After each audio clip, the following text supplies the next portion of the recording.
Hello everyone, welcome back to another video of Tech Basics. In this tutorial video, we are going to learn how to log in Wells Fargo Finance. First step is to open your browser. Now click on the search bar and type in Wells Fargo Finance login. Now scroll down a little bit until you see this logo, click on it. Here you have to type in your username and a password to log in, so type in your username.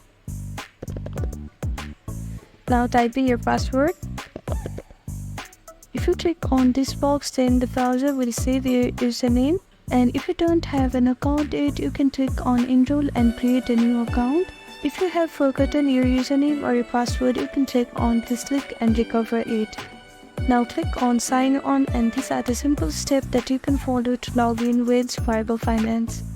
Thank you for watching this video. I hope this video was helpful to you. Please do like, share and subscribe to our channel. And don't forget to comment down below if you have any queries. Thank you.